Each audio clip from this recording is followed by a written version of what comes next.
All right, so my friend Edward asked for kind of a review of Goblins. So I'd like to go through what I played in the first trimester of the Oklahoma Land Run online event, trimester one. I definitely feel like changes are coming. But so far, we've got 4 Goblin Recruiters, 4 Snoops, 4 Matrons, 4 Prospectors. Anyone who tells you anything else is wrong. 4 Prospectors is amazing. We got 4 Magnets of the Moons, which is a holdover because I'm not playing any Soul Lands. You see this? We've got 4 Chromes, 4 Shatterskulls, 4 Caverns, 8 Mountains, the Lotus, the Mox, and our Prospectors. So in trimester 2, these are definitely going to be the cards I'm going to consider cutting because they're not as much of a turn 1 play without a lot of other resources. Okay. Continuing our mana thing, we've got 4 Simians. We have a side, kind of a obtuse combo in 4 Goblin Lackeys and 2 Muxes. Now, the Lackeys will get into play any of the other Goblins, which is another reason for this guy to get out of the house. And then our combo cards are 2 Mog Fanatics, 2 Kiki Jikis, and our Torch Carrier. The Torch Carrier allows us to win if we have 2 mana on turn 1. Let's say we go Chrome Mox, Land, Recruiter, okay? Our pile is going to let us win, which I'm going to go through the piles in a second, with the Torch Courier. Very important card. Might play a second one from that. Just going through the cards right now. Mog Fanatic and Kiki are combo cards. We have 4 Chrome Moxes, 4 Shatterskull Smashings. Now, these are here. Oops. Man, I got to stop flicking cards. These are here for both the Chrome Mox as well as that was another reason for being a red card, but we'll say that's the most one right now. Then we've got the 4 Cavernous Souls. Obviously, this stops all the counter spells. You can easily win a game with never playing a spell that can be countered. And then 8 Mountains. We've got 1 Black Lotus, 1 Mox Ruby, 1 Goblin Crater Maker. This Crater Maker, some people have talked to me about this being a tutor deck, all right? It's not a tutor deck. If you're going to tutor for something, it's going to be the combo, okay? The only card I have found relevant in a non-combo match is Crater Maker. I have a Trash Master just in case someone's playing, I don't know, 8-cast or, I don't know. He's a Lord, which is relevant. But the Crater Maker is never coming out, okay? The Crater Maker deals 2 damage to anything or destroys a colorless permanent. So don't take that one out. The Trash Master has been in a fair game. Sometimes you need some buffs. I don't know. Mental Misstep's been really good. It counters other mental missteps. My favorite target right now is Lightning Bolt, Ancestral Recall, stuff like that. I have 1 Torch Courier. Now, Torch Courier is important. If you play this Snoop and want to win that turn, you need the Courier. So, if you go turn 2 Recruiter, and then you go turn 1 Recruiter, or whatever. Then the next turn, hopefully turn 2, you go Snoop, and you play another land, and get the Torch Courier on top. You can sack him to give the Snoop haste, and win that turn. I'm really considering, after our first league, taking out all 4 Maguses for another mountain, another courier, and 2 main decks Furies. But Edward asked for some piles. So, the most important pile that we're going to come across is we're going to go Snoop. All right, y'all see the deck? I'm going to get all of it out of the way, okay? We're going to go Snoop. We're going to go Recruiter. We're going to go Courier. And we're going to go Kiki Jiki. Okay, and then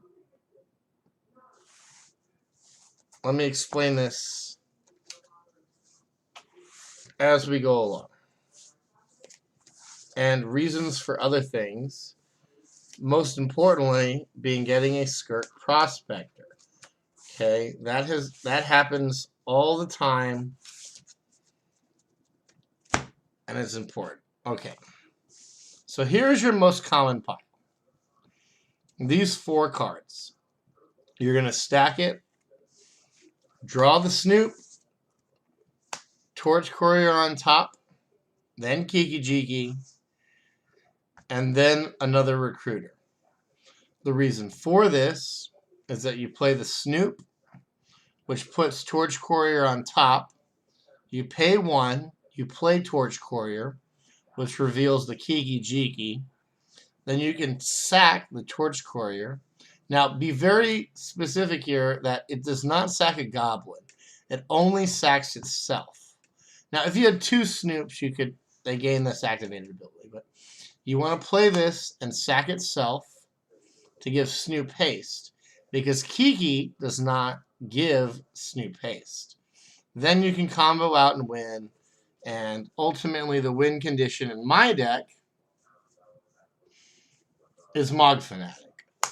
Now, a lot of people play Sling Gang, okay?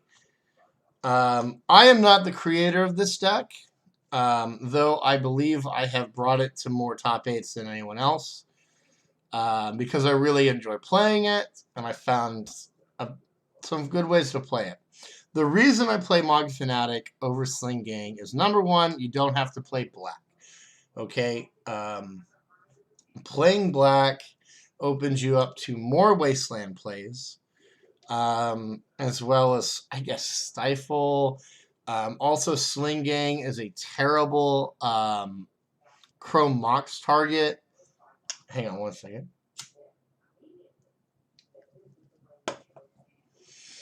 And additionally, what my opinion on the Fanatic is that it works a lot better with the Prospector in getting you into situations where you have to get over land destruction. Land destruction is one of the worst things that can happen to you playing this deck.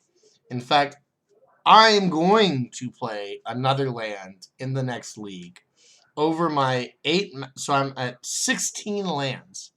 All right, so 8 mountains, 4 caverns, 4 Shatter Small Scashings, so that's 16 lands. On top of that, I have 4 Chromes, which kind of puts you at 20, and then 4 Simians, which I could guess could put you at 24. But really, I just want some more freaking lands, and most of the games I lose. The games I lose because I don't have enough lands. So I feel like the Fanatic feeds into this as well as killing Phyrexian Revokers on Snoop. Okay, so your basic pile, again, is these 4 cards. Okay, now, a reason I want to play a second Torch Courier is because if your opponent is playing the Mill 13 trap cards, you can select another 7-card Goblin Buffer and still presents a winnable combo with the cards that you have. The only time this is messed up is actually when Edward played me and he brain freezed me for like 3 or 6 and I ended up in the middle of this random pile of 10 goblins or 7 goblins between, the 4 I wanted, the other ones to get there, and then the combo underneath, right? So you can win through the mill trap. That's not a problem. But a random freaking brain freeze out of nowhere, I don't know. I lost the game that way, just to be informative. So if I was to make another trap mill 13 cards, I would make sure that every 3 was at least relevant. Though, if he lets you draw one and then he mills, it can get very complicated. I would not count on fighting a brainstorm. Just one of the things I've played against. Some of the other combo or stacks that you're going to want to make are ones that include Skirk Prospector. Sometimes you won't have enough mana to do the Courier. So you can stick a Skirk in here. Or if you want to, let me look through this really quick. You could get a Matron if you're gonna, attack with some lackeys. I don't know. The Matron or the Recruiter is not very good unless you're going for the combo. And this is your normal stack. Well, actually, this is your normal stack. Some of the interesting interactions you can do is if you have Kiki on top and a Snoop, and you do your upkeep, you can do an infinite amount of Snoops before you draw your Kiki Jiki, and then do the combo again if he doesn't have summoning, even if he has summoning sickness. If you put like a Fanatic on top, or if you put a Recruiter on top, which is what we talked about in our original pile as the 4th card. So then you draw your Kiki, which you'll never play because it doesn't matter. But you have all of these Snoops out, and then you cast your Recruiter from the top, and you get your Mog Fanatic on top, your second one, if you need it, and then you kill them. Other things I've done is you can make infinite mana if you have a Snoop out and a Prospector with the Kiki Jiki. Even during your upkeep, you make infinite Snoops. All right, so here's a scenario, okay?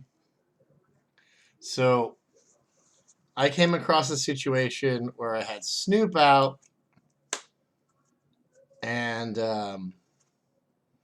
my opponent played both a Lodestone Golem and a Sphere of Resistance. All right. Well, I had played my land and a Crow Mox. I played Snoop on turn 1. I revealed in this game, it doesn't really matter, but I revealed the Recruiter. I drew the Recruiter, and on my turn, I paid 3 to play the Skirk. Miraculously revealed the Kiki, made infinite mana, and was able to do this. Okay, there's going to be a lot of weird interactions where having a Skirk in play is going to allow you to play your hand. If you can set up a Recruiter that will put Kiki in play. Other situations are where you have a Kiki Jiki on top, and for a reason or another, you couldn't win. So at the end of turn, you can make infinite copies after end of turn effect happens. All right, this is an infinite number. The last one is untapped. Okay, you go to your opponent's turn.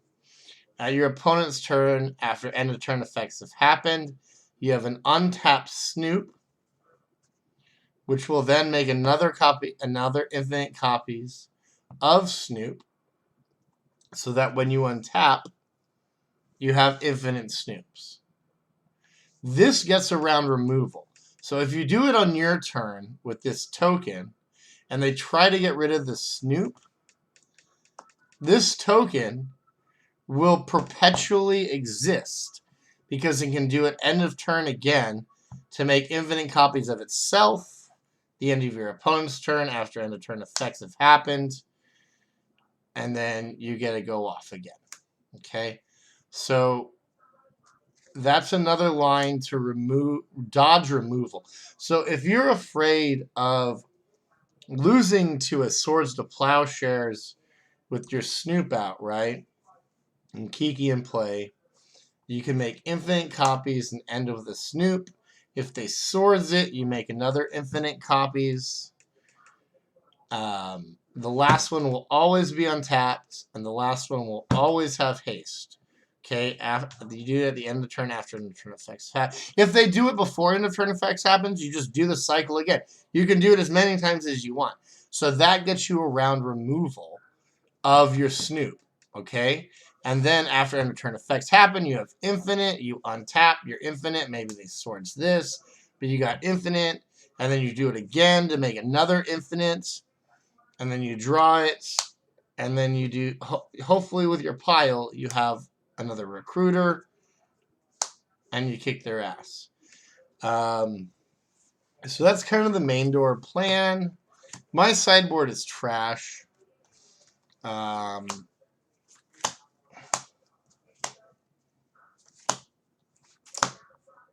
don't think any of these 8 cards are worth playing. Okay. Well, maybe the Mind Break Trap. I'll have to figure it out. Honestly, there's not really more than 4 slots you can put in here. I always side out the Trash Master. This guy comes out every game. If there's a second card to come out, it's Mental Misstep, unless it's relevant. And then it is a Matron. Okay? Those are my sideboard choices. Gia's Blessing is for a random mill deck. Who knows? It doesn't take up a slot unless you're doing... I have 15 fucking slots. I don't need 15 slots. The Furies are amazing. There need to be 4 of these. Either 2 main decked and 2 sideboard, or 4 sideboarded.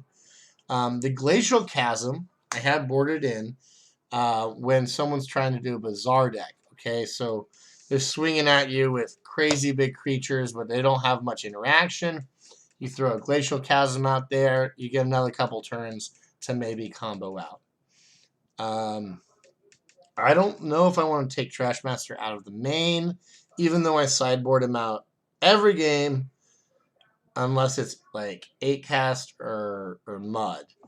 But even sometimes when you play like these artifact decks, you don't have the Goblins to deal with the amount of artifacts they have. Unless you're like throwing things into construct tokens. Anyway, that's my deck review. Let's look through some cards here, see if there's anything that like stands out of why it's in there. The Magus is obviously there for the turn 1 screw you. Prospector's amazing. Fanatic's a win con. The Matrons are super, super slow, okay? Almost probably one of the worst cards in the deck. But the thing is that if you get a Matron and you search for a Recruiter, you're 1 turn away from a win. The Muxus is there solely for the Goblin Lackeys. Cavern is amazing. Snoop is like an Ancestral Recall when you play it. I've played fair games where you just play off the top of the deck for the rest of the game, and you're fine. You don't even have the combo. Although, if you're doing that, you usually do, and you win even faster than a normal game. I love the Crow Marxes. They let me get my turn 1 Recruiter. So turn 1 Recruiter is its own combo. It is the smallest combo I have ever seen in any format of Magic in my life. This turn 1, buy it. If all you have is this, 2 lands and a Crow Marx, you can win on turn 2. With no other cards in your hand. It's amazing. The Simians, most people don't play 4. I want to play more lands. All right, Shatter Skull Smash. All right, well, Lackey, obviously, we know what it does. Shatter Skull Smashing. Very controversial card. I just brought it in. I have gotten this duressed from my hand. That is a no fun fucking scenario. But it discards to, that's what it was. It discards to both Fury and Chrome Mox, okay? I am willing to play 4 of these. I don't care about the 3 damage. And I'll tell you what, sometimes you need to pop something for a little bit of damage. This hits creatures and planeswalkers, okay? And God forbid you have like 4 mana and you can kill a Ragavan and hit a planeswalker from 1. Fucking booyah on you. I like them. I'm going to continue to play them. This is a brand new addition to Goblins. But I have been liking them, except for the guy who turned one to rest my 1 land out of my 1 land hand. So again, I'm going to try and play a couple more lands. I definitely can go into a little bit more about additional stacks and whatnot, but I don't know if I don't know. It's very, very situal dependent. I do want to say one thing about stacks is even if you're playing against that mill 13 card, okay, you don't always want to put all the goblins on top of your deck to get milled by them. Now, you'll lose all your goblins, your top 13 cards. They're all goblins. Even if the combo's next, they might be able to stop it. So be careful on always going for the 13. Sometimes you just want to go for the 4, let them hit you with that mill, and then start over again. And you have a bunch more goblins in your deck. You have a chance of drawing a land. And you can go from there. Anyway, this is again for Edward. If you have any questions, Edward or not, reach out. Let me know. I'd love to hear feedback. I am trying to make this deck changed a little bit for the second trimester of this run. One idea was taking out the 4 Maguses for like 4 Thoughtseizes, and then the Muxuses for a Demonic Tutor and a Vampiric Tutor, which would add black to the deck, but also Thoughtseize so that you make sure your combo works each time you go for it. Now let's transition to the things that beat this deck. Dress Down is really annoying. Fury is the only card I've lost to ever. Like outside of the Oklahoma Land Run event where I lost to, what is it, like Coveted Jewel or Amulet or something, the 6-drop that taps for 3. He beat me on turn 1 and turn 2. He was faster than me. So aside from that, the only card I have ever lost with this deck is Fury. It's the only card that's ever beaten me. So be careful for that fucking card. Another card that's compounded me is like, what's the Phyrexian green? Noxious Revival, putting destroyed lands on top so I can't combo. That's been annoying. Might be a reason to add a couple sack lands. Maybe the 1 land I add is a Blood Moon or any red sack, just so you know. You can reset your Snoop. But that's about all I've got for now. I hope you enjoyed the vintage Goblin deck review, as it is for now. My name is Robin, or Birdman. Look me up in the top 8. I hope to produce additional vintage content with Goblins, as I'm not very good at vintage, but I'm going to learn how to play this goddamn deck. And it'll be good. I'm usually a legacy player. Shout out to anyone who's viewing this. Please friend, follow, whatever. Y'all have a good night.